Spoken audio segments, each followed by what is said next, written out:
Fala pessoal, beleza? Bom, estamos aqui para a gravação de mais um podcast Body and Mind, episódio número 4. Hoje a gente vai bater um papo sobre comportamento humano, mentalidade, hábitos. Então, quando a gente fala do comportamento humano, né, que é um assunto que está em alta. Então, para quem não me conhece, Pedro Oliveira, sou host aqui do podcast. Estou aqui com meu parceiro de trabalho, Matheus Tiquete. Estamos aqui, mais um episódio muito legal, com muito conteúdo interessante, né, Pio? Até uma coisa que eu acho que vai agregar muito na vida de diversas pessoas, assuntos bem legais. E para quem ainda não está inscrito no canal, não deixe de se inscrever, ajudar a gente nesse início desse projeto maravilhoso que tem só como objetivo compartilhar o máximo de conhecimento e experiência para vocês, tá? Então, se inscreve no canal, curte esse vídeo também. Se fizer sentido para você, compartilhar com algum amigo também, faça isso que vai nos ajudar demais. É isso aí, pessoal. E vale uma ressalva também que a gente tem se empenhado bastante, trabalhado muito para a gente poder chamar convidados que realmente tragam impacto, igual o Matheus falou, né? Que tragam uma informação validada por pessoas que têm experiência no que estão falando. Então, realmente é um trabalho que a gente precisa de apoio. Então, acompanha a gente aí, segue o canal, compartilhe e dá esse help pra gente, beleza? Bom, pessoal, a gente está aqui hoje com a doutora Laura Campos, médica e empresária, pós-graduada em psiquiatria, mineira morando em Brasília e mamãe da Frida também. Seja muito bem-vinda, Laura. Mãe de Pet, tudo bem? Seja muito bem-vinda aí, fica Obrigada. à vontade. Tenho certeza que vai ser muito legal o bate-papo contigo. Obrigada. Já tenho te acompanhado há algum tempo nas redes sociais, acho mó massa os conteúdos que você posta lá. Obrigada. Então esteja bem à vontade aqui para conversar com a gente, beleza? E aí eu queria começar falando que você... Na verdade, eu queria que você começasse falando pra gente, né? Um pouquinho sobre você, um pouquinho... Que você é mineira, tá morando em Brasília, como é que tá sendo a sua experiência aqui em Brasília? Eu sou mineira, eu sou do interior de Minas, chama Cássia, minha cidade, uma cidade de 18 mil habitantes, muito pequenininha. Mas enfim, fiz faculdade em Belo Horizonte, o meu pai tem fazenda em Goiás, então eu tava muito sozinha ali em BH. E aí meu pai pediu para eu vir mais para próximo, né? Tentei ficar em Goiânia, não me adaptei à cidade, enfim, não gostei muito. E aí eu tinha alguns amigos aqui em Brasília, que são médicos. Eles falaram, Laura, vem para cá. E eu, na cara e na coragem, vim em 2019, em agosto, e tô aí desde então, amo Brasília, não tenho a menor pretensão de sair daqui, eu adoro essa cidade. Massa. E, Laura, você já queria medicina? Já tinha isso em mente desde pequena? Como é que foi? A medicina, sim. Desde pequenininha eu sempre quis, assim, alguma área da saúde, mas eu achava que eu não era capaz de passar em medicina, então foi até uma surpresa quando eu passei. Agora a psiquiatria não, a psiquiatria foi só depois de formada mesmo, que eu realmente defini que era isso que eu queria pra minha vida. Quando que surgiu, assim, o interesse de você seguir por esse ramo, né, da psiquiatria dentro da medicina? Nos pronto atendimentos. Na época que a gente está na faculdade, a psiquiatria ela é um recorte muito pequenininho ali do curso. Então a gente não vê muito. O tempo que eu fiquei foi, sei lá, 2, 3 meses só no estágio de psiquiatria. E é muito pouco, levando em consideração, né, o assunto amplo da psiquiatria. Uhum. Mas aí depois de formada eu comecei a atender em pronto atendimentos, em UPA mesmo, no SUS. E os principais motivos dos pacientes irem à UPA são transtornos mentais. Então chega muita gente lá com palpitação, com falta de ar, achando que está infartando. E aí aquilo dali não é um infarto, é uma crise de ansiedade. Uhum. E eu percebi que eu tinha jeito para isso, sabe? Os meus colegas falaram, Laura, olha lá, seu tipo de paciente chegou. Uhum. Então aquilo ficava muito mais para mim e foi daí que eu decidi fazer psiquiatria. Legal, porque assim, quando a gente fala da psiquiatria, é um tema que está muito em alta, né, os profissionais, tanto a relevância dos profissionais, né, atualmente, quanto os casos que a gente vem tendo nos mais diversos contextos sociais, enfim, desses problemas com a depressão, ansiedade, sim, burnout, né, picos de estresse em ambientes de trabalho. Então, eu queria que você falasse um pouquinho pra gente. Uma coisa que tem me gerado muita curiosidade, que eu tenho escutado, é que muitas pessoas estão se diagnosticando com alguma síndrome, né? Eu tô com depressão, eu tô com burnout, e muitas das vezes não consulta a ajuda de um profissional, né? E como que você tem visto isso dentro da sua área, com essa questão das pessoas se auto-diagnosticarem, se automedicarem? A automedicação ela é totalmente contraindicada, né? É necessário, eu acho extremamente importante as informações na internet, quando elas são válidas mesmo, quando elas são corretas, é porque isso traz, de fato, a informação para o paciente a ponto dele, tem alguma coisa errada, eu preciso procurar ajuda. Então, é necessário. Agora, a automedicação não dá, gente. Não tem como, apesar de vocês darem uma olhadinha ali na internet, ver o que é a medicação, para que ela serve, não façam isso, porque tem transtornos mentais que podem até piorar com aquele remédio que está sendo indicado ali para a depressão que você acha que você está, e às vezes não é. Então, é bom bastante cautela nisso, procurar um profissional qualificado mesmo. E assim, a gente fala também de uma classe de medicamentos que são muito sensíveis também, né, Sim. Laura? Então, assim, que podem desencadear diversos, podem até, como você falou, piorar transtornos já existentes. Sim, totalmente. Então, e eu queria também saber, Laura, assim, a gente vê essa crescente desse, que nem o Peu falou, desse autodiagnóstico, desse automedicação, e a gente vê também que parece que a população cada vez mais vem se identificando com diversos tipos de transtorno. Essa crescente de problemas mentais, de depressão, de ansiedade. Eu queria que você falasse um pouquinho, na sua perspectiva, quais que são assim, as principais causas desse aumento que está acontecendo atualmente, né? Porque eu considero assim, a saúde mental uma coisa fundamental, e hoje em dia é uma coisa que a gente vê que está cada vez mais rara também. Sim. Né? Diversas coisas acontecendo. Eu sei que assim, são várias coisas que englobam, né? Mas eu queria, assim, na sua perspectiva, o que você acha que está impactando demais na era atual? A gente tem que ver que a gente, como eu falei, a gente está numa era de informação. Então, o acesso às informações, elas estão muito mais fáceis, né? Estão muito mais fáceis. Então, acaba que o tabu da psiquiatria, o tabu do procurar o psiquiatra, porque antes psiquiatra só ia quem era louco, né? Isso está sendo cada vez mais desmistificado, então tá melhorando nesse sentido, as pessoas estão tendo mais coragem. Olha que triste isso, né? Coragem para procurar um médico, coragem para procurar um psiquiatra. Então, acaba que isso também tem ajudado a aumentar o número de diagnóstico, porque as pessoas estão indo mais, mas a nossa vida contemporânea está um caos, né? A gente tem cobrado muita produtividade, a gente tem cobrado um perfeccionismo que ele não existe. O próprio Instagram traz uma vida feliz que quando a gente olha, a gente fala, poxa, mas a minha não é assim. Por que a minha não é assim? E isso vai trazendo insatisfação, frustração. Então, acaba que os transtornos mentais, eles ficam mais em alta, né? Além disso, passamos por uma pandemia. Também. Né? Que foi, assim, um caos, falando na saúde mental em si. E o próprio Covid, ele também pode trazer sequelas na saúde mental. A névoa mental, né, que é essas distrações, os lapsos de memória, quadro depressivo, quadro ansioso, fato de ter tido um isolamento social obrigatório, né? Tudo isso trouxe pra gente consequências que a gente está tendo que lidar agora, né? E assim, é impressionante o tanto que o Covid parece que acendeu uma luz em relação a esse tipo de coisa, né?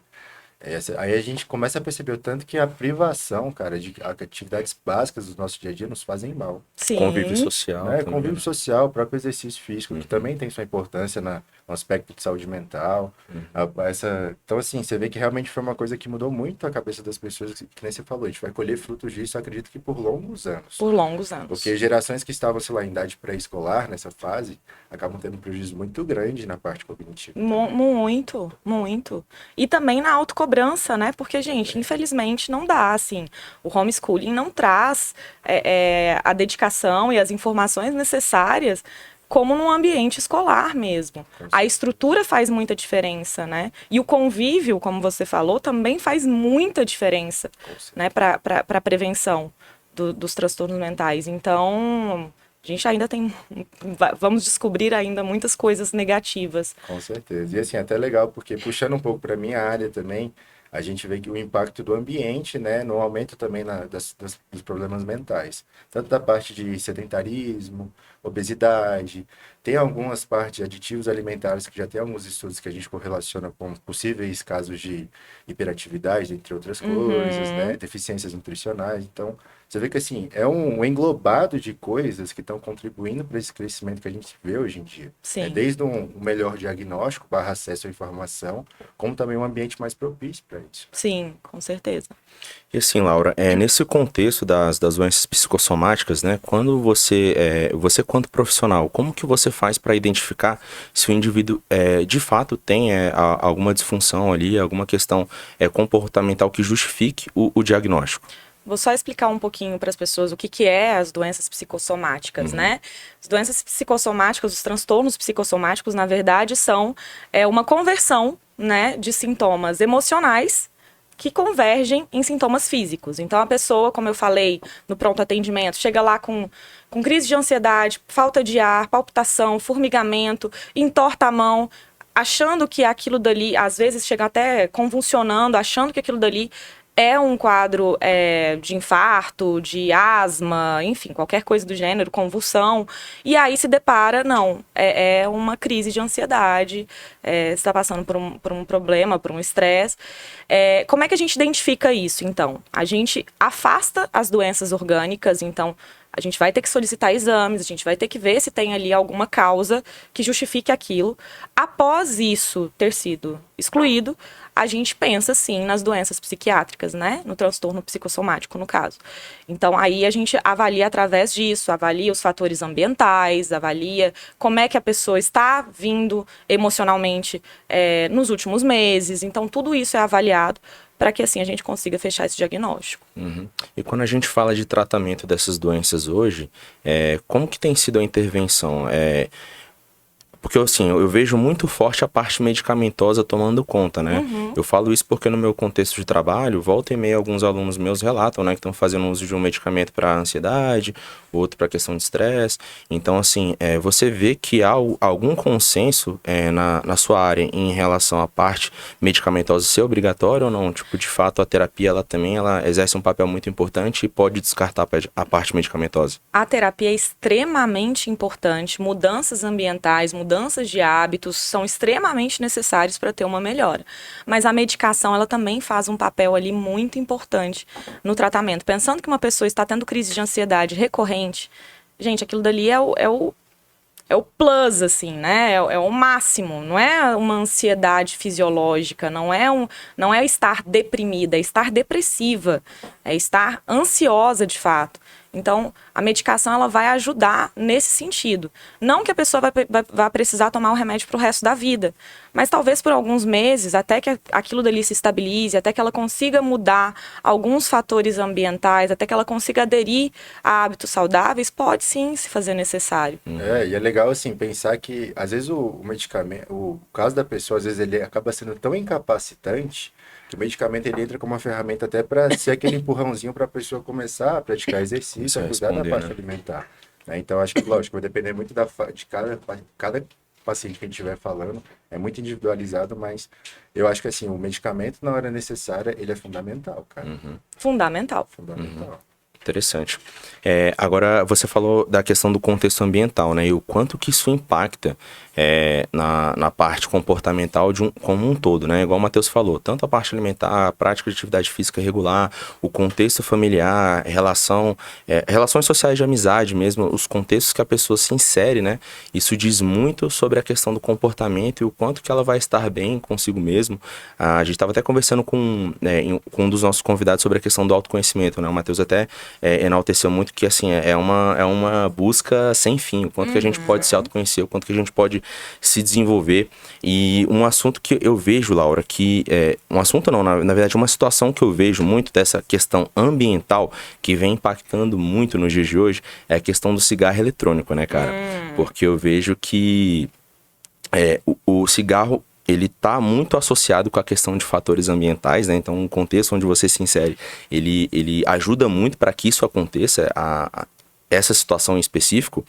E muitas das vezes o cigarro, seja o cigarro normal, cannabis, cigarro eletrônico, ele vai mascarando ali algumas situações comportamentais, às vezes até distúrbios, né, mesmo, tipo dedoenças de fato, e aí acaba quando essa situação que está ali adormecida e sendo abafada por isso, se desencadeia, se aflora mais, ela acaba vindo de uma vez. E eu falo isso porque, assim, assim como muitas pessoas, até do meu meio, acabei passando por um momento utilizando esses cigarros eletrônicos, né?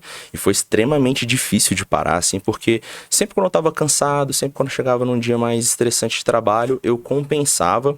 E, assim, depois de um determinado período, eu comecei a me incomodar, porque, assim, eu fazia tudo certo, né? Me alimentava bem, praticava atividade física, buscava por literaturas para poder me ajudar a me desenvolver como pessoa, não só como profissional, mas eu ainda pecava nesse aspecto. E eu comecei a perceber que isso era para mascarar muito a questão do meu estresse, do meu cansaço. E agora eu estou tratando a causa.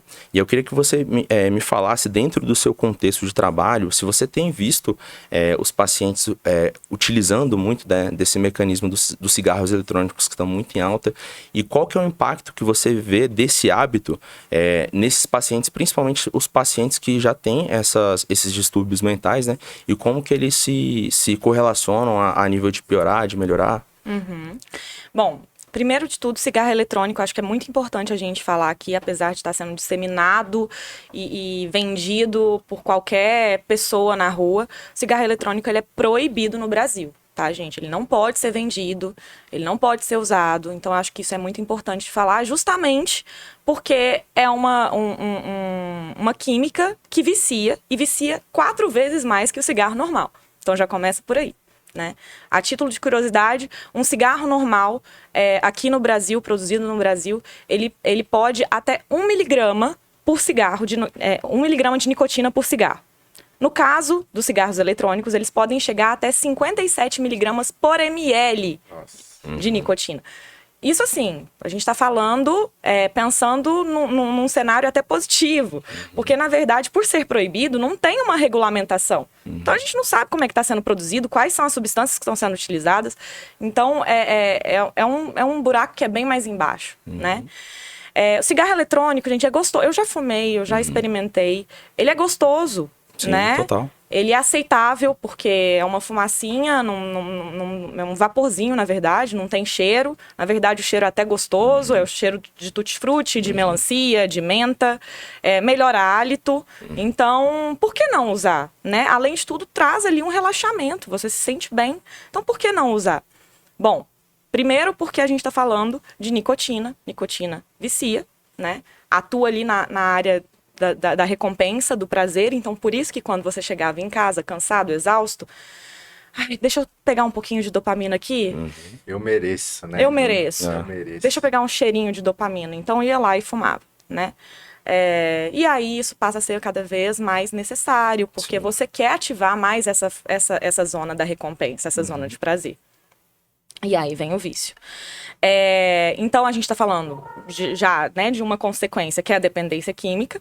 A gente está falando de sintomas ansiosos, a gente está falando de quadro de irritabilidade, de nervosismo, pode causar, sim, depressão, pode causar doenças respiratórias, tá? Enfisema pulmonar, asma. Então, além de terem ali substâncias cancerígenas, então pode desenvolver câncer também. Então, assim, cigarro eletrônico, gente, tentem fugir ao máximo. E até engraçado, só como uma curiosidade aqui, Matheus, a gente até conversou sobre isso, né, Laura, anteriormente. Eu tava falando, cara, o mais engraçado é que o cigarro eletrônico, ele se insere hoje em todas as camadas sociais, cara, do nível, assim, o nível econômico mais baixo aos mais ricos, né, em todas as profissões, assim, cara, eu vejo que, assim, como se fosse realmente uma febre, sabe, tipo, a Laura tava até comentando que não há essa reprovação social igual o cigarro normal, né, de fato, por várias características ali, por não apresentar mau cheiro, né? Por ser até bonitinho, assim. Eles desenvolvem um pendrivezinho, né? Então, assim, cara, o que eu mais vejo é que, assim, em festas, em vários contextos sociais, até no nível esportivo. Eu fui participar de uma competição de jiu-jitsu, cara, dentro do ginásio, tinham pessoas de kimono fumando pódio. Eu falei, cara, que loucura, né? Tipo, onde nós chegamos? E assim, Laura, igual você falou, essa questão da parte comportamental é muito engraçada, porque, assim, para você se desfazer de um vício como esse, né, é extremamente difícil. Eu acho que eu sou parte de uma minoria que conseguiu sozinho, sem a ajuda de um profissional, parar de fazer uso pelo fato de estar me incomodando, por não ser coerente com todos os outros hábitos que eu já tinha, né, na minha vida. E aí eu queria que você falasse um pouquinho de como uma pessoa que faz uso do pod poderia, além da busca do profissional, né, buscar tratativas ali para que ele possa parar de fazer o uso. por ser algo novo, a gente ainda não tem um protocolo para cigarros eletrônicos. Então, a gente acaba seguindo o passo a passo dos cigarros convencionais, né? Dos cigarros normais. Então, assim, uma coisa que eu sempre falo para os meus pacientes, sempre tem ali um ritual, né? Então, chegou em casa cansado, nossa, deixa eu ligar aqui a TV e fumar meu pod. Deixa eu ligar aqui e acender meu cigarro. Outra coisa, depois do almoço, tomar um cafezinho.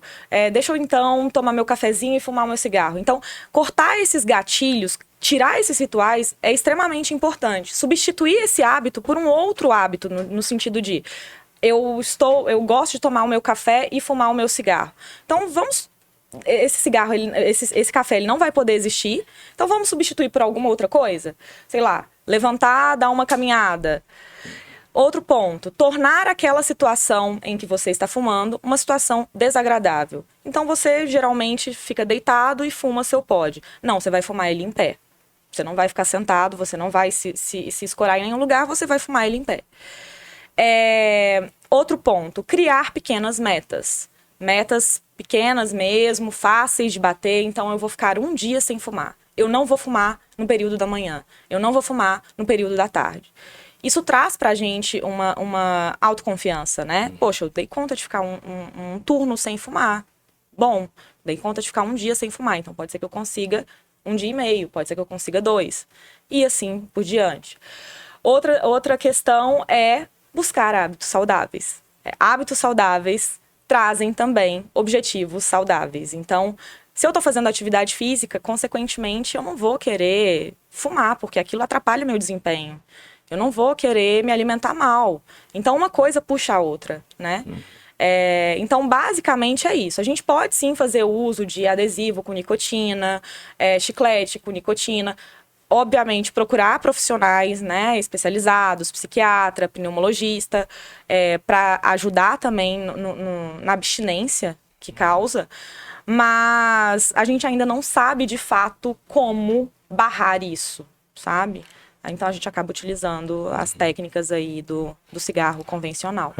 Só para complementar, uma coisa que eu fiz que me ajudou bastante foi a questão da exposição. Eu acabei me expondo para algumas pessoas que eu sabia que se eu voltasse atrás, não era nem o nível de cobrança, mas era, poxa, você não falou que tinha parado? Então, assim, um compromisso. O incentivo, né? Eu comentei com o Matheus, que é assim, uma pessoa que é um grande amigo meu, né? Então, Matheus, tô tendo esse problema, tô parando. Então, assim, o fato de eu voltar vai gerar um incômodo muito grande comigo mesmo. Comentei isso com minha mãe, com pessoas próximas que têm validação na opinião deles com a minha pessoa, para a minha pessoa, né?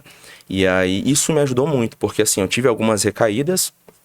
E durante esse processo, na última vez que eu parei, eu sinalizei. E aí uma das pessoas falou, mas você não já tinha parado? Então, assim, isso mexeu muito comigo e me ajudou. Foi, assim, um gatilho positivo para que eu não retomasse o hábito, né? Então... E é importante ressaltar isso que você acabou de falar das recaídas. As recaídas são normais, vão acontecer, mas não desista de persistir nisso. Uma hora vai dar certo. Então, é importante isso que você falou também. E assim, como tanto o Peu falou quanto a Laura, é entender também que muitos desses mecanismos são, na verdade, mecanismos de escapes, né, Laura? Então, assim, procurar identificar a causa disso tudo. E muitas vezes numa consulta com uma psiquiatra, uma terapeuta, ajuda a identificar e você realmente tratar o problema pela raiz. Isso é verdade. Maravilha. Outra questão que chama muita atenção, Laura, é que no seu Instagram você trabalha muito sobre a parte do TDAH, né? Sim. Que também é um assunto bem, assim, alta. E eu até brinco, assim, a gente estava conversando aqui antes de começar o podcast que eu fui diagnosticado com TDAH antes de ser modinha, né? Então, assim... Então, assim, desde novo, cara, assim, eu sempre tive muita dificuldade no colégio para me concentrar nas matérias. Isso desde a 5ª série, assim, eu era muito disperso em aula. Época de prova, para mim, assim, eu realmente suava frio. Minha mãe tinha que sentar comigo pra, cara, estudar. E para mim era extremamente sacrificante passar, assim, horas sentado, né, estudando, porque o meu nível de absorção do conhecimento com aquele formato que era passado para mim era muito difícil de eu conseguir associar a informação. Então, o que um colega meu na época de colégio, tipo, lia uma vez a matéria e entendia, eu tinha que ler 10 vezes. Então, pelo fato de eu saber que o trabalho ia ser muito árduo, assim, eu só comecei a criar aderência com os estudos quando eu estava na fase adulta e estudava o que me interessava. Isso, inclusive, um dos terapeutas me falou, cara, isso é muito característico do TDAH. Porque assuntos que não lhe interessam, você vai gastar muito mais energia do que uma pessoa comum, né? Uma pessoa que não tem essa questão. Então, assim, eu queria que você falasse um pouco sobre o TDAH, levando em consideração que é um assunto que você aborda muito, né, no Instagram. Eu acho que é um assunto muito pertinente para essa fase que a gente está vivendo hoje. O TDAH, ele é dividido em 3 pilares, né? As distrações, a hiperatividade e a impulsividade. Então, ele tem aí essas 3 características principais. Para diagnóstico de TDAH, é necessário, é obrigatório que o indivíduo apresente esses sintomas antes dos 12 anos de idade. E eu estou falando seguindo os critérios do DSM-5, que é onde os psiquiatras se baseiam para fechar o diagnóstico de todos os transtornos mentais. Além disso, eu preciso de, no mínimo, no adulto, 5 critérios da desatenção ou 5 critérios da hiperatividade para a gente conseguir fechar esse diagnóstico. E outro ponto que também é extremamente importante é que gere prejuízos evidentes em, no mínimo, 2 áreas da vida do indivíduo. Então, não basta só eu me distrair na escola. Isso não é relevante. Precisa ser em, no mínimo, 2 áreas da vida do indivíduo. Social, pessoal, escolar, profissional, né? Financeira também, enfim. Características que são comuns, mas não patognomônicas. O que eu quero dizer? Elas são comuns, mas elas não são exclusivas do transtorno. Então, não tem nada no transtorno que... é isso? Eu tenho. Eu procrastino. Você tem TDAH? Não. Procrastinação pode acontecer na ansiedade, pode acontecer na depressão, e não necessariamente é um TDAH. Né? Então são pessoas que se distraem com muita facilidade, perde o fio da meada do que acabou de ser lido, tem dificuldade em manter a atenção sustentada por períodos longos, só buscam coisas que realmente lhe interessam, coisas que são desinteressantes, a dificuldade é muito maior. Se perde no seu discurso, tem dificuldade em prestar atenção na fala das pessoas enquanto falam diretamente com você, iniciam projetos com muita empolgação. Eu tenho TDAH, e eu, assim, isso é muito característico meu. Eu já fiz balé, eu já fiz yoga, eu já fiz aula de dança, eu já fiz... Tenho tudo lá em casa. Eu tenho roupa de balé, eu tenho o tapetinho do yoga, eu tenho a roupa da dança do ventre, tenho tudo. Pergunta se eu dei continuidade em alguma coisa. Então, eles têm muita dificuldade em dar continuidade, enfim, em projetos que eles iniciam, principalmente projetos a longo prazo. Eles têm muita dificuldade. Barulhos lhe dispersam com muita facilidade, a procrastinação, atrasos frequentes. Então, assim, a lista é grande. Eu só tô falando das distrações. Então, ainda tem a hiperatividade e tem a impulsividade, que também é uma característica muito comum. É engraçado que, assim, nesse seu checklist aí bate todos comigo. Você vê que são sintomas que praticamente todo mundo tem. Sim. Só que eu acho que o que realmente te distingue de um TDAH é a faixa etária intensidade também, que Exato. diagnosticado, né? E a intensidade desse sintoma. E a frequência, né? Exato, porque, cara, vai ter um dia que você vai estar um pouco mais desatento, vai ter um dia que você vai estar um pouco mais relapso. Mas isso são questões muito esporádicas, né? O TDAH, ele apresenta isso com uma recorrência muito grande. É diário, cara. É diário, é frequente, é persistente, assim. E assim... E é desde a infância, né? Exatamente. Que eu acho que igual a Laura falou, né? É um fator, assim, que vai realmente diferenciar o que uma pessoa que tem TDAH ou que ela tá passando por alguma outra questão, às vezes, ambiental, que tá influenciando ela ter alguma compatibilidade comportamental, mas não, de fato, ter a questão do TDAH, né? E não necessariamente é um transtorno. Então, às vezes, o fato de ter dormido mal me fez ter aqui um dia péssimo, que eu tô me distraindo, que eu tô atrasando, que eu tô cometendo erro. O fato de eu estar na TPM pode me dar aqui maior chance de distração.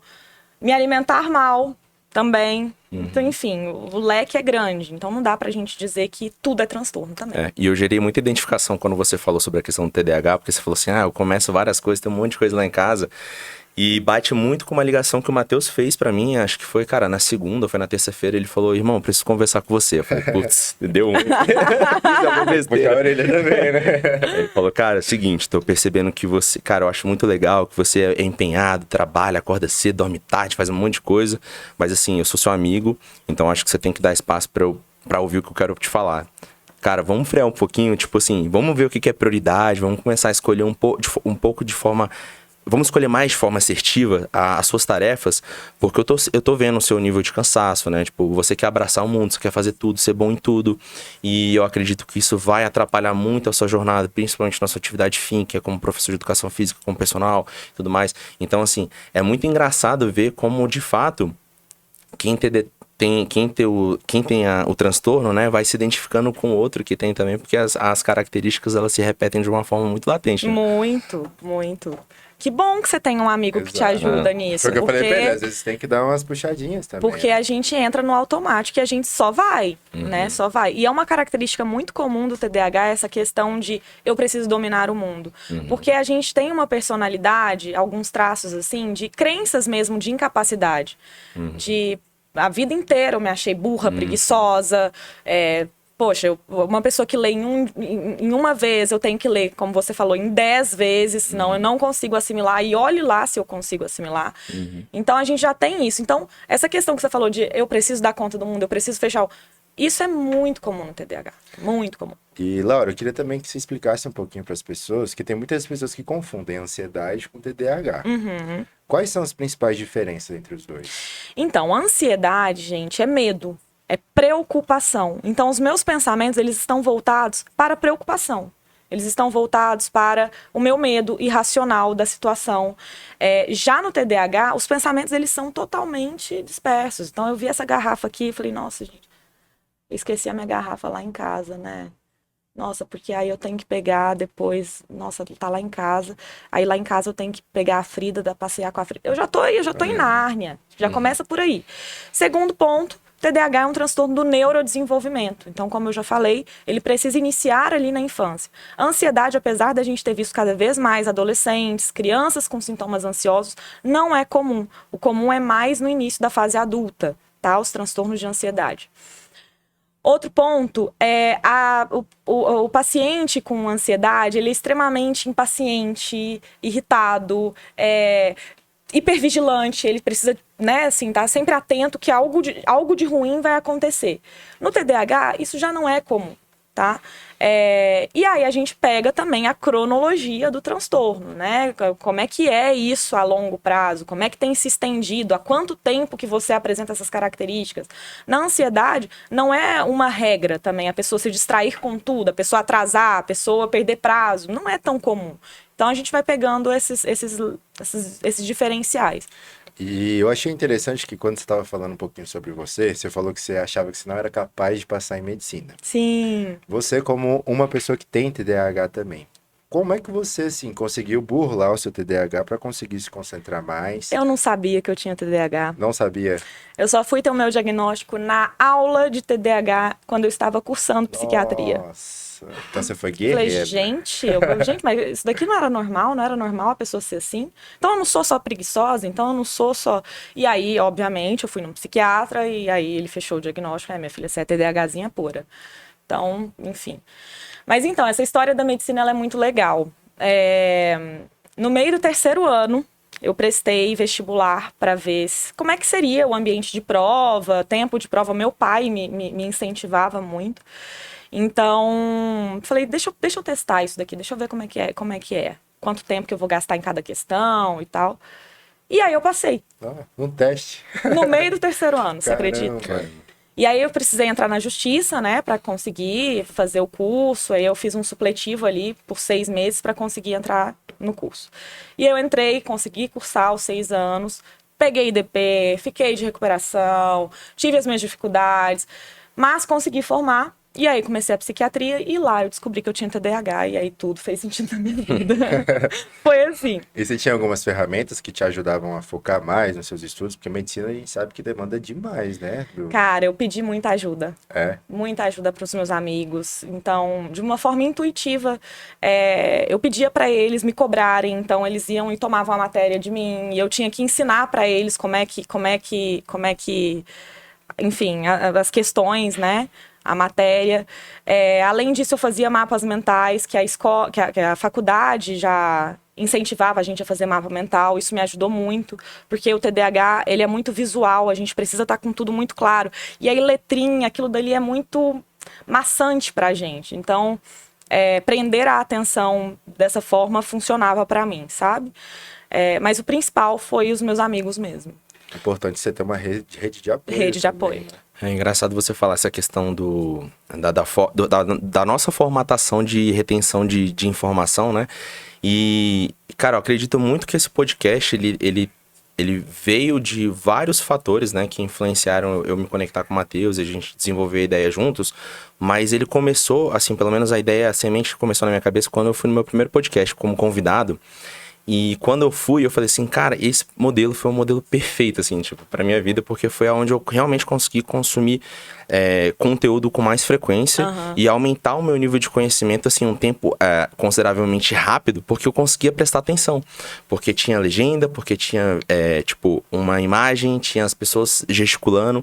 Então, assim, todos esses fatores associados, né, faziam com que a minha leitura do conteúdo fosse muito mais interessante, atrativa do que pegar um livro. Cara, para eu ler um livro é extremamente difícil. A não ser que seja sobre um tema que eu tenha mais domínio, mais facilidade, interesse, eu sinto muita dificuldade de fazer a leitura. Agora, já que a gente tá batendo muito forte na tecla do TDAH, durante algumas tratativas, né, do TDAH, eu utilizei a Ritalina.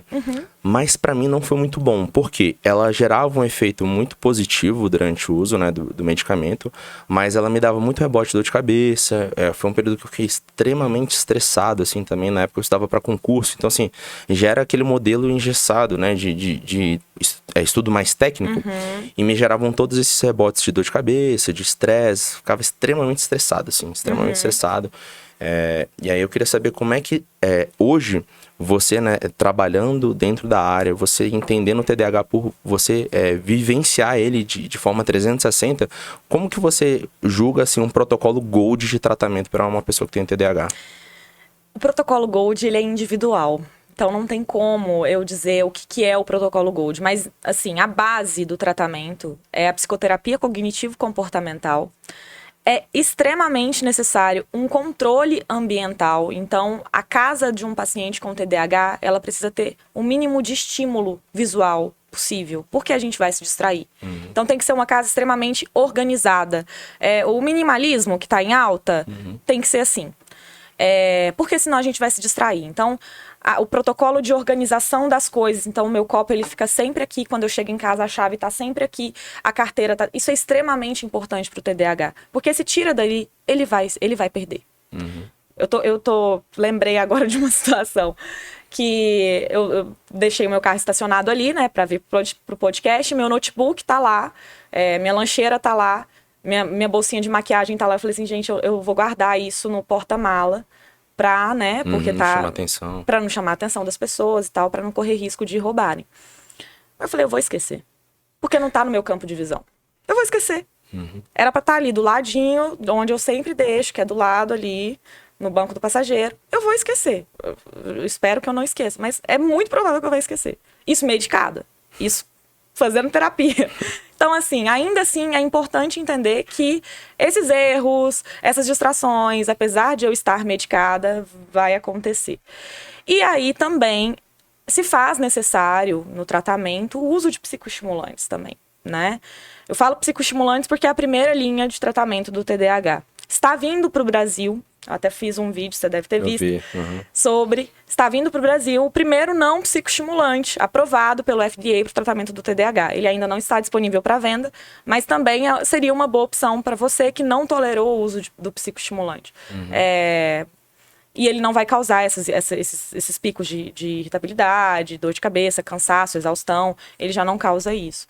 Então, o tratamento GOLD, ele é feito dessa forma, além de também hábitos saudáveis. Então, é extremamente importante que a pessoa faça uma atividade física de moderada a severa intensidade, no mínimo 3 vezes por semana. E também é extremamente importante a área nutricional.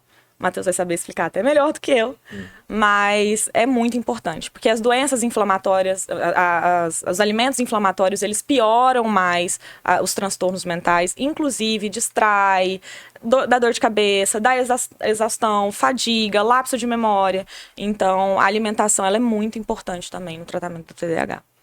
A neuroinflamação é um problema real, né? Muito! Prejudica não só a conexão entre os neurônios, mas também até a própria produção de neurotransmissor também. A gente tem desvio para as vias das quirurerinas, por exemplo, que é uma via que acaba aumentando muito a inflamação do corpo e tem um potencial tóxico para a parte mental, cognitiva. Então, assim, a alimentação, como a Laura falou, tem a sua importância, né? Mas você vê que assim, é um conjunto das coisas, tanto a parte de psicoterapia, de psicoestimulantes, a parte comportamental, que a gente consegue realmente ter um tratamento adequado, né, do Sim, paciente. sim. E assim, Laura, é até interessante a gente conversando aqui, e aí, a importância desse diagnóstico do TDAH ser feito o quanto antes. Muito. Porque eu tô pensando aqui, eu tava viajando, eu falei, cara, imagina uma criança com TDAH na escola comum e aquela Cara, dificuldade, e até aquele nível de comparação com os amiguinhos que total. são normal, Eu passei por isso. o tanto que isso não impacta até assim, num período posterior, A ponto sabe? de eu não ter coragem de fazer, de prestar um vestibular para medicina, porque eu achava que eu não era capaz. Então, deixa eu pensar em outro curso, assim. Não desmerecendo os outros cursos de forma alguma. Mas o vestibular de medicina, ele é o mais concorrido. Com certeza. Então, eu falava, eu não vou conseguir passar, não vou conseguir. Gente, eu fico de recuperação todo ano. Eu não consigo fazer um cálculo direito. Além de eu ter TDAH, eu tenho descalculia, que é um transtorno de aprendizagem. Eu não consigo fazer cálculo direito. Então, além disso tudo, eu falei, não vou passar de jeito nenhum. Então, não foi... Na época, o TDAH, na minha idade, quando eu era criança ali, o TDAH, ele era aquele menino, moleque, que não para quieto, mal educado, que brigão, que não aceita nenhuma regra. Eu era o contrário, eu era a menina que não perguntava porque tinha vergonha de perguntar, a menina que se achava burra, dormia na sala de aula, porque já que eu não tô prestando atenção é melhor eu dormir. Enfim, então não tinha o conhecimento, as informações que tem hoje. Então os meus pais não pensaram nisso, só pensaram que eu era uma preguiçosa e, enfim, preguiçosa. E até difícil, assim, né? Os pais olharem e falar, não, vou levar meu filho para pesquisar para ver o que que é isso. No Até porque psiquiatra. antigamente não era um Exato. assunto tão levantado, né, em Não. pauta, então era algo muito, tipo, distante, então eu te entendo demais. Igual, e complementando o que você falou, irmão, assim, até o que a Laura passou, cara, é extremamente difícil pra gente, pelo menos no início foi mais, assim, porque hoje como a gente estuda e se inteira mais de coisas que fazem sentido pra gente, eu acredito que isso torna o processo de aprendizagem um pouco mais fácil, né, mas, cara, esse modelo de ensino tradicional das escolas é extremamente, assim, difícil para quem tem esse transtorno, né? E agora sim, o que eu acho interessante também a gente enaltecer é porque, assim, como você falou, tem os prós e contras, né? Só que tem muitos prós também, porque, assim, a nossa capacidade de empenho, de trabalho, quando a gente se determina a fazer algo, é algo, assim, que extrapola, assim, cara, o nível aceitável e a gente acaba indo muito além, tendo muito mais resultado, né? E isso era algo que meu terapeuta me falou muito durante uma fase. Ele falava, cara, se a gente conseguir canalizar essa tua energia pras coisas, pro direcionamento certo, você vai ser assim, você vai ser referência no que você se propuser a fazer. Agora, realmente, igual você falou, né? A parte terapêutica ali acompanhando e direcionando, porque a gente tem uma linha, a gente vai saindo da linha toda hora, então tem que ter apoio familiar, apoio isso. terapêutico, sempre chamando pra gente poder voltar pro trilho e continuar O andando. TDAH, ele tem uma dificuldade na autorregulação. Então, eu não consigo me regular. Eu prefiro muito mais o meu chocolatinho aqui do que eu ter o corpo perfeito. Por quê? Porque a recompensa é a curto prazo. Eu preciso da recompensa, eu preciso da dopamina. Então, eu prefiro muito mais eu ficar aqui rolando no feed do celular do que sentar a bunda na cadeira e estudar, porque é muito mais interessante. Então, essa autorregulação, ela é muito difícil no TDAH. Então, por isso que quando você fala que né, tem que ter alguém ali puxando, igual o Matheus fez com você, cara, Sim. vamos dar uma canalizada aqui, vamos dar uma reduzida, tá demais. Isso é extremamente importante para quem tem TDAH, porque a gente não tem esse freio. É muito difícil. Ô, Laura, cara. e isso também pode predispor quem tem TDAH a vício, por exemplo, a um risco maior de vício? Totalmente. É muito mais comum o abuso de substâncias em quem tem TDAH. Interessante. Muito mais. Não só vício por química, tá? Inclusive por jogos, por pornografia, masturbação, sexo. Tudo que aumente o nível de dopamina. Tudo. Compulsão alimentar é muito mais comum. Os transtornos alimentares são muito mais comuns em quem tem TDAH. Obesidade é muito mais comum em quem tem TDAH. Sempre vai procurar algum mecanismo de escape para compensar. Agora, você falou de vício, outro assunto que eu acho extremamente pertinente da gente conversar, ainda mais que você é uma pessoa que estuda isso e trabalha com isso também, né, tendo o TDAH, é a questão do uso excessivo das redes sociais. Assim, eu vejo que, cara, no meu dia a dia, trabalho, como eu trabalho com muitas pessoas, né? Eu fico uma média ali de 10, 12, 13 horas dentro da academia. O volume de pessoas que eu tenho contato, assim, diariamente é muito grande. Então, eu vou vendo relatos de várias pessoas ao mesmo tempo. E o que eu vejo, assim, o quanto que as redes sociais têm influenciado o comportamento humano, né? As decisões, a forma, igual você falou, a forma de se vestir, a forma de se comparar, a forma de interpretar o mundo. E, cara, tem se tornado um vício, porque eu percebo, às vezes, eu fico reparando o salão de musculação, e às vezes o pessoal, cara, fica, tipo, 15, 20 minutos ali sentado numa cadeira. Só atualizando. Com uma postura extremamente escoliótica aqui, olhando para baixo. Então, até os problemas posturais eles estão sendo muito advindos pela questão do uso do celular, né? Então, é no carro, é no trabalho, é em casa o tempo todo. Meu dedo até tem um calinho de segurar o celular. Pois é. E assim, tratando essa questão do uso excessivo do celular como um vício, quais mecanismos assim que você poderia deixar de dicas para as pessoas que estão ouvindo para que elas possam usar o celular, mesmo que seja para o viés profissional, de uma forma mais qualitativa, de uma forma assim menos dependente, né? Tem um nome na psiquiatria, chama nomofobia, que é o vício no celular. Não é considerado ainda um transtorno mental, eu acredito que possa vir a ser, como é algo novo, né?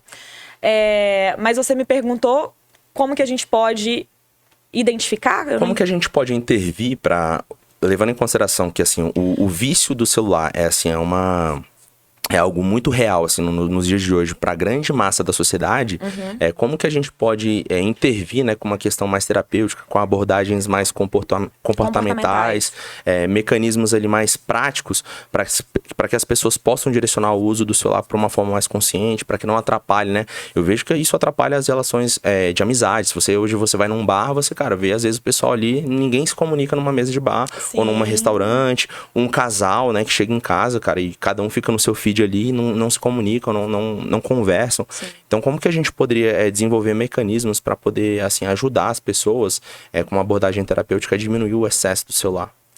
Você já falou de um ponto, né, que é a conexão com as pessoas. Então, a pessoa realmente se policiar. Quando estiver aqui conversando com você, eu não vou mexer no celular. Então, deixa o celular longe, coloca aqui no modo não perturbe. Porque, óbvio, quando vem notificação, você até falou, coloca no silencioso, porque a gente tem TDAH, a gente vai ficar olhando toda hora. Coloca no não perturbe, porque eu quero realmente me conectar aqui com você. As pessoas precisam mais dessas conexões pessoalmente, né, fisicamente, do que pelo celular. E a gente tem trocado isso. Então, acaba que a gente está até se distanciando mesmo das pessoas, né? Além disso, colocar aplicativos que limitam o tempo, que deixem avisos lá, o Instagram já tem isso, o iPhone já tem isso também, colocar limite de tempo. Uma coisa que eu faço, deixar o celular longe, num outro ambiente, para me obrigar, dificultar o acesso, é extremamente importante também. Basicamente, o que a gente pode fazer é isso, assim. Óbvio que se tiver gerando aquela fissura, eu preciso pegar meu celular, a pessoa já precisa procurar um especialista, um psicólogo, um psiquiatra. Porque aí já realmente é um vício. Então, literalmente... desculpa, Matheus, mas só pra confirmar, assim, literalmente um vício mesmo. Vício. Se torna uma doença isso. Um vício. A pessoa, ela fica o tempo inteiro aqui, ó. Nossa. Entendi. Gente, isso aconteceu comigo esses dias. Eu esqueci meu celular em casa. Eu fiquei, gente, mas como é que eu vou ficar sem celular? Como é que eu vou fazer minha atividade física sem celular? Como é que eu vou ficar lá na esteira sem meu celular? E se alguém estiver me mandando mensagem? E se alguém quiser falar comigo? Quando eu cheguei em casa, coitada de mim. Opa, ninguém queria falar comigo, entendeu? Ninguém mandou uma mensagem. Então, assim, Sim. Tranquilo. Você já não pegou o celular várias vezes sem ter nenhuma notificação e entrou no WhatsApp pra ver se tinha chegado alguma notificação? Cara, demais. Eu tava com um problema também de checagem de numeração de visualizações. Então, tipo assim, eu postava, olhava. Aí dava 10 minutos, olhava. E eu comecei a perceber quantas vezes que eu fazia isso durante o dia. Eu falei, cara, não é possível que eu tô fazendo isso, cara. E aí, igual você falou, desenvolvi mecanismos e meios e tá muito associado a, tipo... a tornar o celular menos acessível, igual você falou. Cara, eu comprei uma pochete pra trabalhar, porque me dá um trabalho, assim, manusear a pochete pra frente, pra trás. Então eu pego, boto o celular na pochete, jogo ele lá pra trás e deixo no silencioso, porque se eu não recebo notificação, se eu receber a notificação no meu relógio, eu vou querer mexer.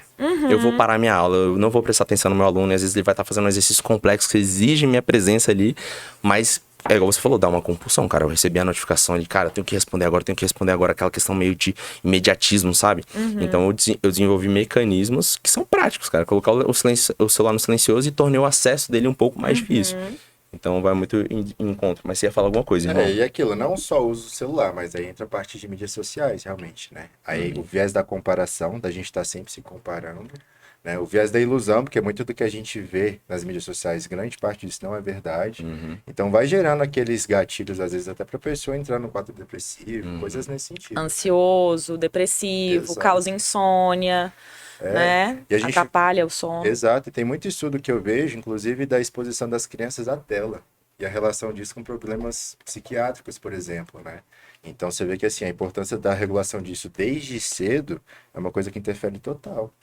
Dificuldade de concentração também é outro ponto. Porque aí eu tô assistindo série, eu tô vendo, mas deixa eu te dar uma checada aqui.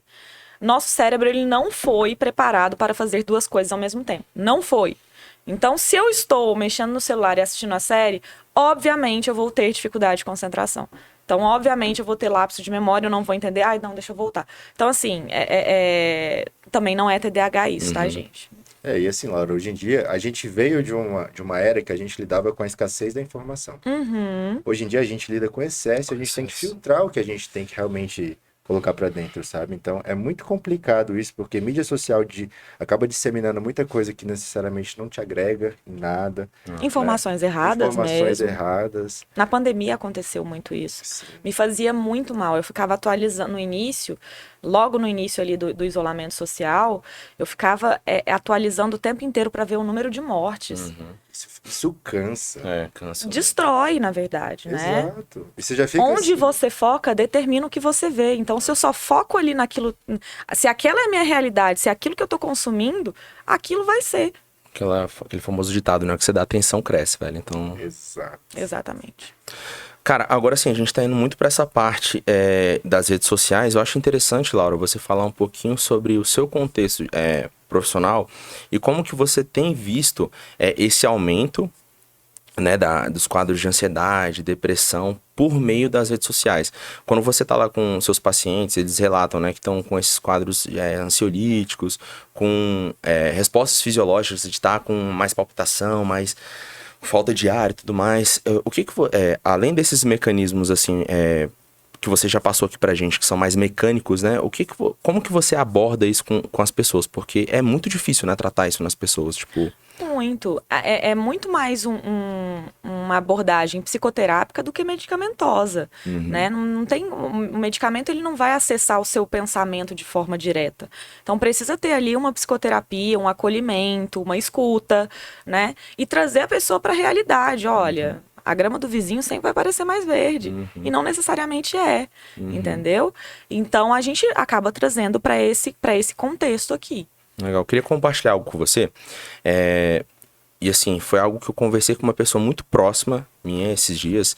E chega a ser engraçado porque, tipo, de forma intuitiva, sei lá, às vezes pelo meu contexto social, pelo momento que eu tô vivendo hoje profissionalmente, eu sempre quis deixar muito nítido nas minhas redes sociais a questão do sacrifício associado à minha rotina. Porque eu nunca gostei, tipo, de ouvir assim, ele é playboy. Porque, assim, a minha história, ela foi construída através de muitas coisas, né? E de muita dificuldade, principalmente por conta do TDAH. Então, tudo que eu conquistei, assim, foi através de muito esforço pra aprender, pra aprender alguma coisa que era básica pra alguém. Pra mim, era extremamente complexo. Igual você falou, faculdade pra mim, cara, extremamente difícil. Porque tinham muitos assuntos que não iam de encontro com o meu interesse. O fato é que é o seguinte, nas minhas redes sociais eu comecei a utilizar tanto desse mecanismo de mostrar o lado ruim, entre aspas, da minha rotina, o fato de acordar cedo, dormir tarde, fazer escolhas mais difíceis, né, de treinar mesmo cansado. E isso foi gerando um ciclo tão vicioso que eu acho que vai exatamente de encontro com o que o Matheus fez durante essa semana, de me ligar, né, e falar, cara, dá uma segurada. E o que essa pessoa que também fez contato comigo, que é muito próximo, falou, ela falou o seguinte, você tem que parar de associar o sacrifício com as suas recompensas, com as suas coisas que você tem, com as suas conquistas. E é engraçado porque, assim, por mais que eu tenha utilizado de um mecanismo contrário do que a gente vê nas redes sociais, né, que é a mostra de coisas boas, de viagens, só de momentos especiais, eu ficava mostrando muito o lado negativo. E mesmo assim, eu entrei num processo de autossabotagem, de, tipo, querer mostrar tanto sacrifício, que eu desenvolvi um mecanismo de querer toda hora estar dormindo menos, de compensar isso com energético, com café. E é muito engraçado porque, assim, tanto pro viés positivo, de você querer mostrar que sua vida tá mais linda, quanto pro viés negativo, você querer mostrar o sacrifício, o empenho, motivar as pessoas, a gente tem que tomar muito cuidado com as redes sociais, porque, cara, é um processo de... Se você deixar, né, e se descuidar disso, vira um processo de autossabotagem, assim, cara, absurdo, velho. Tem o ônus e o bônus disso, né? O bom disso é que isso vai continuar te incentivando a persistir naquele hábito, que seja atividade física, que seja acordar cedo porque você quer ser produtivo e tal, mas tem o ônus disso, que é o cansaço, o energético que você toma, que você não mostra ali que você tá tomando, entendeu? E isso não fica à mostra de fato, né? Tem a irritabilidade que você não expõe, a impaciência, o cansaço, a exaustão que você não expõe, porque o que você está expondo é o lado positivo, né? Que por um lado é bom, de fato. Sim. Por um lado vai te fazer incentivar pessoas, tem esse alcance o Instagram também, tem esse ponto positivo. Os meus pacientes mesmo, às vezes me veem lá fazendo... Essa semana, um paciente meu que era dependente químico, alcoólatra, obeso, ele chegou essa semana bem mais magro, não está bebendo mais, tá fazendo terapia, tá fazendo uso da medicação, tem TDAH também. Ele falou, doutor, foi muito importante eu te acompanhar no Instagram para eu ver, assim, que eu posso fazer atividade física, tô começando a tentar meditar, tô começando a tentar relaxar. Eu falei, gente, já que eu tô conseguindo até caminhar, fazer uma corridinha, mesmo que leve, pode ser que eu consiga correr a corrida de São Silvestre, hein? Ele já tá planejando para correr a corrida de São Silvestre, então... Olha que a minha postagem aqui nos stories, fazendo musculação, fez com que ele começasse, né? Então isso é muito positivo. Gerou identificação, né? Gerou identificação. Daqui a um tempo. Vou até puxar um pouco o gancho do exemplo do meu amigo aqui, que compensou nesses hábitos ruins, para levantar a bola de um assunto que eu vejo assim, até no meu consultório, que é muito recorrente, eu sempre procuro alertar muito meus pacientes. Mas até como a gente estava falando, Laura, a gente vive um contexto de vida que a gente está se cobrando muito e ao mesmo tempo a gente tem muita cobrança. E eu vejo que isso afeta diretamente o sono das pessoas. Muitas dessas pessoas, incluindo vários pacientes meus, não dormem bem. E o que muitos fazem é compensar isso justamente em estimulantes. Então a gente vê um abuso de cafeína, de energéticos, de pré-treino, enfim, N coisas. Eu queria que você falasse um pouquinho qual que é o risco desse consumo excessivo de estimulante pensando na saúde mental. Né? Porque assim, eu sempre alerto mais ainda os meus pacientes que são ansiosos, porque eu sei que a cafeína ela acaba potencializando os efeitos da ansiedade. Sim. Mas no contexto geral, qual que é o risco da pessoa ficar abusando de estimulante por muito tempo? São inflamatórios, né? Bem. Então, eles vão propiciar mais, eles vão causar ali mais risco, eles não causam diretamente, mas eles vão causar mais risco de ansiedade, de estresse, de irritabilidade, de humor depressivo. Então, isso também pode acontecer com o uso dos psicoestimulantes em excesso, sabe? Fora a insônia, que também é um transtorno mental e que é extremamente necessário. As pessoas não sabem o tanto que o sono impacta na saúde mental, não só na saúde mental, no emagrecimento também, no apetite, em tudo, né? As pessoas não têm a noção e acabam negligenciando tanto o sono assim, né? Eu bato muito nessa tecla do sono. E é legal porque a gente está entre profissionais da saúde, era até uma bola que eu estava levantando antes da gente iniciar. E assim, a preocupação da gente sempre está em fazendo esse trabalho de maneira multidisciplinar, sabe? Pra gente conseguir o sucesso do nosso paciente. Tem até uma das coisas que eu sempre questiono na minha anamnese é como é que está a saúde mental da pessoa. Falei, como é que você está se sentindo, cara? Não, da vida, sua cabeça, como é que você está se sentindo? Eu acho que assim, a importância dos profissionais conversarem, que às vezes é uma coisinha que eu colho, que eu consigo passar para você, a gente consegue conversar para orientar o PEU em relação ao exercício. A importância dos outros profissionais também se aterem a essas coisas, Sim, sabe? conversarem entre si mesmo Exato. sobre aquele paciente. A abordagem ela tem que ser multidisciplinar mesmo. Você vê que, assim, é até legal da abordagem da medicina, porque antes a gente tinha uma abordagem muito fechada. Sim. Você ia no médico, ele era especialista naquilo, e ele não olhava para o resto. E até uma coisa que eu falo muito no consultório, eu falo, cara, o médico ele tem que sempre ter um olhar 360 da pessoa. lógico, mais aprofundado na área dele, mas saber identificar, às vezes, alguns sinais e sintomas que ele consiga encaminhar para um colega para gerar o benefício para o paciente, Sim, sabe? isso é muito importante. Cabe que assim, eu acho que cada vez mais todas as áreas, inclusive as áreas da saúde, né, em específico, o nutricionista, o personal, o professor de educação física, os médicos, eles vão ter que ter uma especialização na parte comportamental, porque, cara, lidar com o ser humano é igual o Enosor falou, um grande empresário que veio, sentou aqui com a gente, conversou, cara, lidar com o ser humano é comportamento, independente de ser na área do comércio, eu tenho que entender comportamento humano. Então, todos os profissionais, eles precisam entender sobre o comportamento, estudar, porque, assim, realmente mexer com o ser humano, igual você falou. Não existe o protocolo GOLD, assim, de forma ali... engessada, né? Existe uma base, mas cada indivíduo responde de uma forma diferente. E eu falo isso muito, igual o Matheus falou. Cara, no meu dia a dia, o quanto que a parte comportamental está interligada com a parte do treino. Então, muitas das vezes, por exemplo, essa semana eu tive um caso de uma aluna que passou por uma chateação, então ela já chegou na sessão de treino, quando dei bom dia, ela já começou a chorar. Cara, então eu não ia deixar ela num ambiente de exposição. Ela, não, tá tudo bem, a gente treina aqui. Eu falei, não, cara, vamos treinar em uma sala, só eu e você, a gente conversa melhor. Eu levei ela pra uma outra sala. E assim, cara, a gente provavelmente conversou 40 minutos e treinou 20. De longe, não foi o melhor treino dela, mas foi talvez um dos treinos mais importantes dela comigo. Porque Era isso que ela precisava. Era isso que ela precisava. Foi, sabe, a escolha que ela tomou de fazer o certo, mesmo diante de uma situação difícil, que era ir cumprir com o treino dela, né? Que é a saúde dela em primeiro lugar, independente da parte profissional dela. Cara, o quanto que ela saiu melhor. E o quanto que, assim, eu ter esse conhecimento dessa importância de humanizar, porque, assim, uma coisa é chegar um aluno com um quadro desse, né, pra fazer um treino, eu falo, não, vamos nessa, é aquele famoso que o pessoal fala, né? Como é que é? Não sei o que lá que cresce, bate que cresce, esmaga que cresce, alguma coisa assim. Esmaga que cresce. Cara, tipo assim, não, vamos entender o que tá acontecendo, vamos ali, vamos conversar, tipo, o que tá acontecendo? Como é que eu posso te ajudar? E então, assim, eu reforço até, a gente vem falando muito sobre isso, o Glauber, que é atleta, falou sobre terapia, a gente recebeu um outro convidado também que atua no ramo policial e falou dessa parte terapêutica, de autoconhecimento. Então, assim, o quanto que a terapia se faz necessária e cada vez mais, né?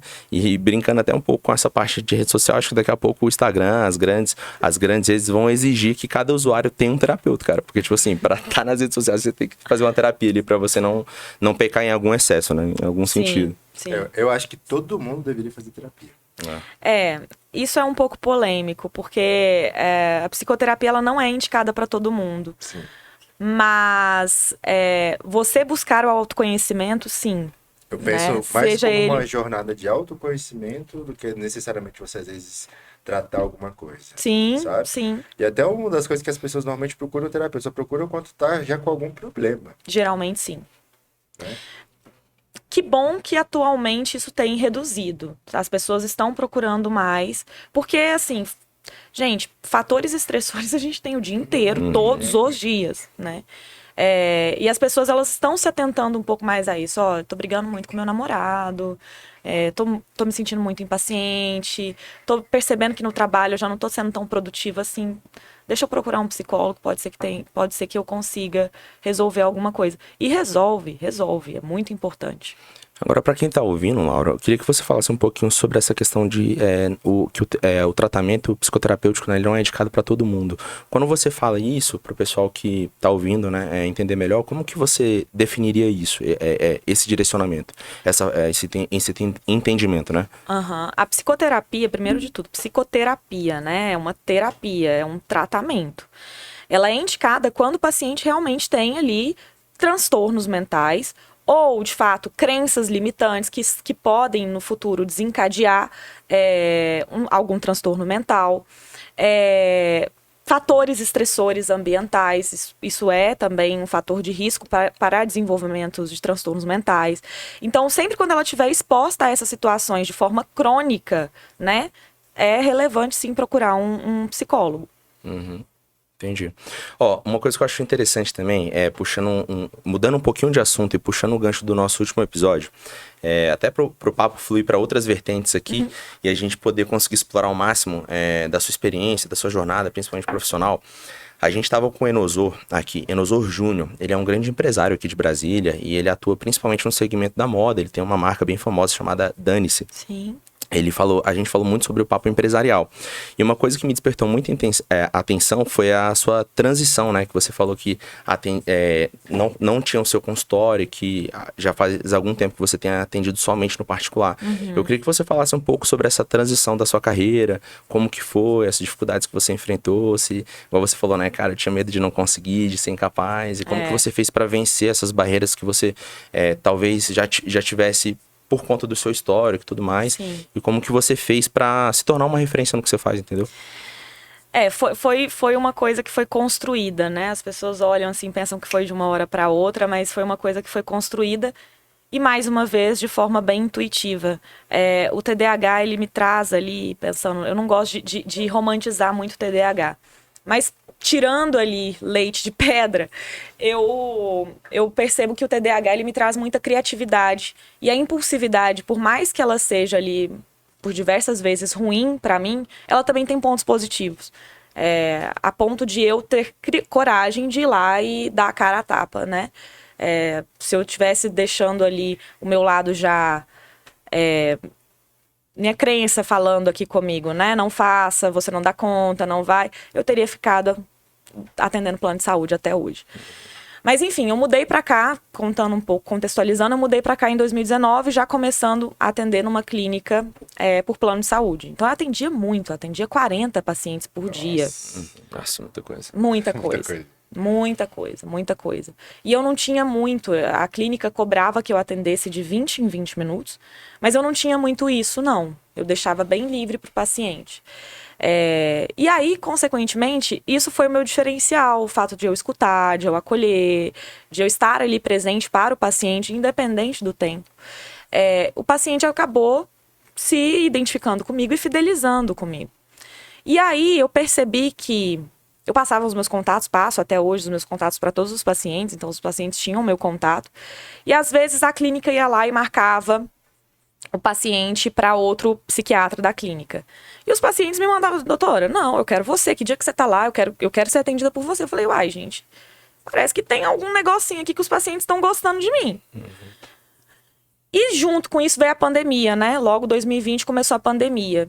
E eu percebi que a saúde mental precisava ser mais disseminada, falada.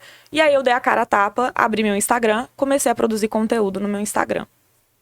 De forma muito orgânica, sem marketing, sem nada, comecei a produzir conteúdo no Instagram.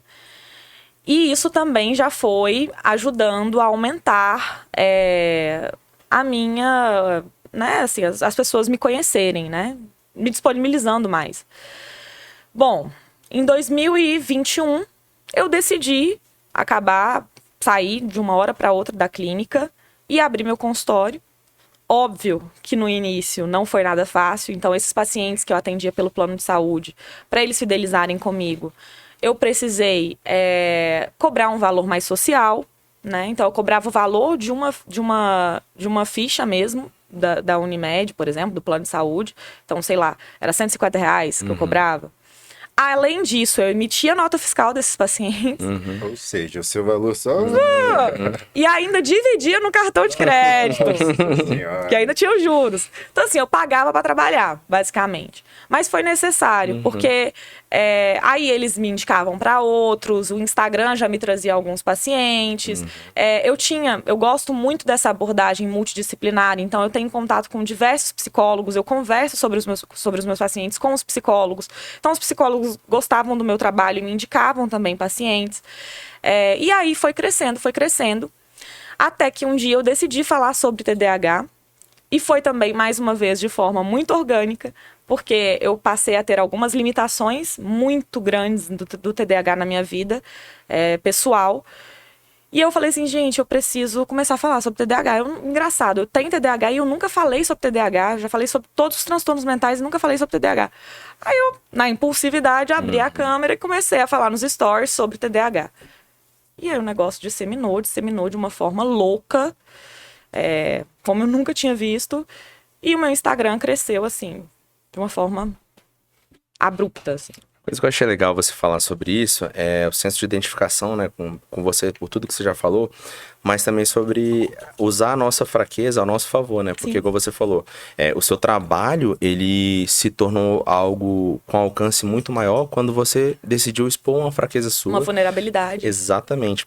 E é até legal, porque, assim, o Matheus fez uma postagem no Instagram esses dias e ele falou que, assim, um dos principais motivos dele ter optado pela nutrição é por ele ter passado por alguns problemas da infância, com questão de obesidade, né? Todas as questões que envolviam ele estar naquele padrão ali corporal, os traumas que geravam nele e que fez com que ele tomasse a decisão de seguir a área da saúde, seguir a nutrição. Então, ele se tornou vulnerável ao expor essa informação, mas ao mesmo tempo gera identificação com as pessoas e é algo que às vezes seu ponto fraco se torna seu ponto mais forte, né? Sim, foi o que aconteceu Curioso comigo. É que aquilo, problema todo mundo tem, mas expor são poucos que expõem. Então, quando a gente acaba expondo isso, é o que você falou, as pessoas se identificam, gera conexão, a pessoa vê que ela é igual a você, sabe? Então, isso fica muito mais fácil, às vezes, até de você disseminar o conteúdo, ela confiar mais no que você fala. Isso é muito importante. A importância de ser de verdade nos dias de hoje, né, cara? Totalmente. E, Totalmente. Laura, hoje você considera que, assim, o Instagram ele tem uma grande relevância na sua agenda, por exemplo? Muito. Na marcação de consultas. Muito. A maioria dos meus pacientes vem de Instagram atualmente. Tenho muitas indicações, mas a maioria vem de Instagram. E hoje em dia, assim, até para você poder falar para outros profissionais, né? Se eu fosse um profissional que estivesse iniciando na área da clínica, hoje em dia, o que eu deveria focar mais no meu Instagram? Qual tipo de estratégia você acha que poderia Constância. ser? Constância. Constância, constância. Tenha constância. Faça posts todo dia. Não tem esse negócio de, poste 20 stories por dia, faça 2 reels por semana. Não. Seja orgânico, seja real, sabe? Não deu pra postar. Isso acontece direto, gente. Olha, eu tô numa semana super exausta, não vou postar reels. Aliás, eu também já reduzi muito a minha postagem antes. Eu tinha a obrigação, eu coloquei essa meta pra mim, eu vou fazer 2 reels por semana. Só que é muito do TDAH, eu preciso abraçar o mundo. A minha agenda extrapolou, eu precisava atender, mas eu também precisava fazer os meus vídeos, eu também precisava abastecer meu Instagram. Então eu fazia vídeo no meu horário de almoço. O que aconteceu? Me levou à exaustão mental. Eu não dei conta não é sustentável isso. Então seja orgânico, seja você e assuma mesmo. Mas o mais importante, tenha constância. Não suma daquilo dali, sabe? Aí aquilo, eu vejo até assim, por mim mesmo. Eu me cobrava muito por perfeição, e aquilo me travava. Inclusive a manter a constância. Hoje em dia, o que eu vejo? Eu falo, cara, pode não estar perfeito, mas eu vou continuar fazendo aquilo ali. É o antes feito do que perfeito. Exato. Antes feito do que perfeito, com certeza. Se a gente for levar em consideração o tema, né, do podcast, que é essa parte comportamental, esse é o nosso 4º episódio, assim, a gente vai vendo o quanto que os cases de sucesso, eles têm comportamentos associados, assim, né, questão, cara, pode ser algo muito batido, mas, assim, questão de constância é algo extremamente difícil de ser realizado, né, você se propor a fazer algo e dar continuidade, principalmente pessoas que têm um TDAH, por exemplo, mas é o que difere quem chega e quem não chega, então, assim, é muito massa você falar isso. Exatamente. Muito massa mesmo. Tem até um livrinho, Laura, que eu li, até muito desse assunto que a gente estava falando sobre comportamento, que veio muito à memória esse livro, que é O Poder do Hábito. Não sei se você já li, quer dizer, li da forma do TDAH, né? Pulando algumas partes, mas já li. É o verdinho, né? Exato. Verdinho amarelo. Amarelo. E ele fala muito disso, do loop do hábito, né? Da questão do comportamento, do reforço, da recompensa. Então, assim, é bem legal a gente ver que muitas dessas coisas giram em torno desse loopzinho também. Isso pro TDAH funciona muito bem. Exato. Que a gente precisa de recompensa. Você teria algum livro para indicar, por exemplo? Tem o Hábitos Atômicos também, que é bem legal. Esse já viu o audiobook, ele é muito bom, cara. Muito bom. Aí, já da área do empreendedorismo, um livro que eu amei ler, Trabalhe 4 horas por semana. Esse livro é incrível, muito facinho de ler. Esse eu li realmente todo. Cara, que tá me vendo à mente agora são esses. O Poder do Hábito, ele é muito bom. Você já viu aquele livro A Única Coisa? Não, Esse nem livro conheço. é muito bom, cara. Ele é muito Isso é bom. bem Tem um legal. formato de audiobook também pra quem tem TDAH, que foi o Não modelo dá que eu certo tenho. pra mim, você acredita? Sério? Não dá. Meu, foram 6 horas, assim, eu fracionei ele durante a semana, fui escutando 1 hora aqui, 1/2 hora ali e tudo mais, eu consegui terminar. E ele bate muito, ele não fala de TDAH, né, diretamente, mas ele fala sobre a importância de você focar em algo específico e as coisas que são menos importantes se tornarem literalmente menos importantes. Então, foi igual você falou, hoje meu momento profissional é de atender uma demanda maior e tudo mais, porque faz faz sentido na fase da carreira que eu tô. Então, às vezes, uma aula de balé agora não faz o menor sentido. Então, às vezes, aprender a tocar piano agora do nada, porque surgiu a empolgação na minha cabeça, faz o menor sentido. Então, esse livro, ele é muito legal, deixo de recomendação aí pra quem gosta de consumir tanto o livro físico quanto o audiobook. A única coisa, é um livro extremamente bom, assim, e eficiente, por meio de várias validações e cases, assim, que você focar em algo, por mais que às vezes seja um pouco ruim a gente se tornar, assim, né, muito obsessivo, único e exclusivamente por algo, isso traz um resultado muito satisfatório a médio e longo prazo, assim, né? Sim. O que mais que você quer sugar da Laura? Bom, queria que ela falasse um pouquinho, assim, até desse como exemplo, o que você consideraria uma rotina saudável para uma pessoa que tem transtorno mental? Lógico que vai variar muito de transtorno para transtorno. Mas falando assim da parte ambiental, quais hábitos você considera? Sei lá, uma meditação da vida, você acha que às vezes pode ser interessante? Totalmente. Fazer atividade física no mínimo 30 minutos por dia. Buscar o máximo de alimento saudável. O paciente meu me mandou mensagem: doutora, hoje eu postei que eu treinei hoje, postei uns stories. Aí o paciente: nossa, doutora, eu não fui hoje. Eu falei assim: não tem problema. Eu falei novamente da constância. Constância não é você ir todos os dias, mas é isso ser mais regra do que exceção. Então é a regra dos 80-20 mesmo, né? Entenda que você vai ter o seu momento de sair da dieta, de comer besteira, vai ter aquele dia que você não vai estar afim mesmo de fazer atividade física, mas entenda que isso não tem que ser regra, tem que ser exceção. É ser o ser humano real, né? Então fazer atividade física, bons hábitos de sono, fazer a higiene de sono rigorosamente, é extremamente importante ter ali o sono. Uma boa nutrição, tentar reduzir o máximo. Eu sei que o celular, pra gente, é ferramenta de trabalho, inclusive, mas tentar reduzir o máximo esses estímulos, tá? Não buscar mais outros vícios, seja joguinho de celular, seja cigarro eletrônico, seja bebida demais, enfim, essas coisas que eu acho que já estão bem batidas, mas é o batido que faz que tem resultado. Eu costumo falar até que na nossa área, assim, porque como eu trabalho mais diretamente com o Matheus, né, de forma mais constante, assim, diariamente, é o básico bem feito, né, cara? É o que dá resultado, cara. É a o que galera dá fica resultado. procurando terapia do não sei aonde. Cara, faz o básico, tipo assim, faz o básico. O Herbalife da vida, Exato. entendeu? Tanto para o exercício, quanto para a parte de nutrição, quanto a parte terapêutica, a gente vê o quanto que isso é algo que funciona, né? Fazer o básico, cara, traz resultado. Então, tipo, começar a parar de associar esse arrasta para cima aqui do método Master Blaster Plus que vai fazer diferença, que não. Às vezes é só o básico mesmo que você precisa. Às vezes é só dormir. Você não precisa de medicamento, você precisa dormir. Exatamente. Né? Então, muito massa. Cara, agora que a gente tá caminhando aqui para o final do podcast, eu queria que você... Para quem tá escutando, né, eu acho que esse é um assunto... A gente tocou em pontos muito sensíveis, assim, que realmente eu acho que pode gerar uma identificação com quem tá escutando. E eu queria que você deixasse, assim, de experiência que você tem da sua vida, da questão do TDAH, a sua abordagem profissional diária também.